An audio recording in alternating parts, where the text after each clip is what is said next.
جو یہ کہتے ہیں کہ موجودہ نظام انتخاب غیر شرعی ہے۔ میرے سامنے ایک شخص آیا، اس نے میرے حضور سے عرض کی، میں الیکشن کے لیے کھڑا ہوں، آپ دعا کریں۔ آپ نے فرمایا میرے باپ نے تو مجھے اس دعا کے لیے تو کبھی نہیں کہا جو تو دعا کہہ رہا ہے۔ میں تو دعا کرتا ہوں ایمان کے لیے، میں دعا کرتا ہوں اللہ تعالیٰ تمہیں مصیبتوں سے بچائے، پریشانیوں سے بچائے۔ تو اس نے کہا جی حضور میں آپ کا غلام ہوں۔ آپ نے فرمایا پہلے تو مجھے مطمئن کر کہ یہ دعا جو میں مانگ رہا ہوں یہ شرعی ہے کہ نہیں ہے، تو یہ کس نے کہا ہے کہ تو کھڑا ہو؟ تو آپ نے مجھے مخاطب کر کے فرمایا کہ بتا شریعت کی روح سے تو کیا کہتا ہے؟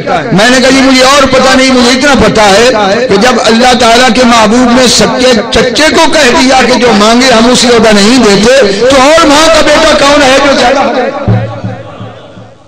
اس لیے پہلے بات پر ہی ختم ہو گیا معاملہ۔ آئندہ جمعہ انشاءاللہ 2:15 بجے پہلا الملک العادل، سرکار نے فرمایا جو عدل کرنے والا بادشاہ۔ دوسرا فرمایا رجل شاب نشا فی عبادت اللہ، وہ نوجوان جس نے اٹھتی ہوئی جوانی میں اللہ کی عبادت کی۔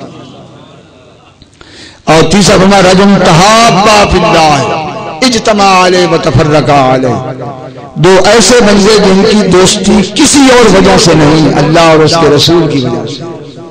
یہ اہل سنت کی آپس میں دوستی، ایک بزرگ سے نسبت ہے اور نسبت کی دوستی، پورے اہل اسلام کی دوستی۔ فرمایا ان کو بھی اللہ عرش کے نیچے جگہ عطا فرمائے۔ رجل قلبہ معلق بالمساجد، وہ بندہ جس کا دل مسجدوں سے لگا کہ ایک نماز پڑھ کر منتظر رہتا ہے پھر وقت آئے میں رب کے گھر میں جا کر سجدہ کروں۔ سرکار فرماتے ہیں میں نے اسے عرش کے نور کے نیچے ڈوبا ہوا دیکھا، اور جبریل سے پوچھا کہ یہ کون ہے؟ ان کا یا رسول اللہ رجل قلبہ معلق بالمساجد، آپ کی امتی ہے اور اس کا دل مسجدوں سے لٹکا ہوا۔ ورجل ذات امرأة ذات منصب وجمال فقال انی اخاف اللہ، وہ پاک دامن شخص جس کو کسی خاتون نے برائی کی دعوت دی تو اس نے کہا بھائی میں تو اللہ سے ڈرتا ہوں، میرا اللہ دیکھ رہا ہے۔ اللہ تعالیٰ اسے عرش کے نیچے سایہ عطا فرمائے۔ وَرَجُلٌ يَتَصَدَّقُ بِيَمِينِهِ فَيُخْفِيَهُ حَتَّى لَا يَعْلَمُ شِمَالُهُ مَا يَتَصَدَّقُ، کہ بندہ جو نفلی صدقہ اس طرح چھپا کر کرے کہ اس کے بائیں ہاتھ کو بھی خبر نہ ہو کہ دایاں ہاتھ کیا دے رہا۔ ہم تو وہاں پھینکتے ہیں نا، کھڑے ہو کر پیسے پھینکتے ہیں تاکہ سارے دیکھیں، بھائی ویسے ہی دے دو اس کو۔ یہ کیا طریقہ ہے کہ اوپر سے پھینکو سارے دیکھیں کہ یہ پھینک رہا۔ بہرحال شریعت یہ ہے کہ زکوٰۃ دو تو علل اعلان دو تاکہ ہر ایک کو فرض ادا کرنے میں توجہ ہو۔ صدقہ فرضی دو تو ظاہر کر کے دو، صدقہ نفلی دو تو ان تبدوا الصدقات فنعما ہی وان تخفوها وتؤتوا الفقراء فهو خير۔ اگر صدقہ ظاہر کرو تمہارے لیے بہتر ہے، اور اگر چھپا کر فقراء کو دو تو تمہارے لیے اور بہتر ہے۔ تو ان کی تفسیر یہ ہے کہ صدقہ فطر ہو، صدقہ زکوٰۃ والا ہو، فرض واجب ہو تو علل اعلان دو تاکہ دوسرے لوگوں کو بھی رغبت ہو کہ یہ زکوٰۃ دے رہا ہے، اور صدقہ نفلی جو ہے وہ چھپا کر دے۔ اور ساتواں فرمایا رجل ذکر اللہ خالیا ففاضت عیناہ، وہ بندہ جو اکیلے رب کا ذکر کر رہا تھا، کوئی اسے دیکھ نہیں رہا تھا، تو اپنے گناہ یاد کر کے رب کی رحمتیں نعمتیں اس کے آنکھوں سے آنسو بہہ پڑے۔ اور یہ وقت نکالنا چاہیے، بہترین وقت تو پچھلی شب ہے، اللہ تعالیٰ سب کو نصیب کرے۔ جب اعلان ہو رہا ہوتا ہے کوئی ہے مانگنے والا، کوئی ہے رزق طلب کرنے والا، کوئی ہے مغفرت چاہنے والا، کوئی ہے مصیبت میں مبتلا، کوئی ہے ایسا، کوئی ہے ایسا۔ سرکار فرماتے ہیں کہ فجر کی طلوع ہونے تک، آذان فجر تک پچھلی شب اللہ تعالیٰ ہاتھ پھیلا کر یہ اعلان فرماتا رہتا ہے۔ تو یہ 7 بندے ہیں جن کو سرکار نے فرمایا اللہ عرش کے نیچے جگہ عطا فرمائے گا۔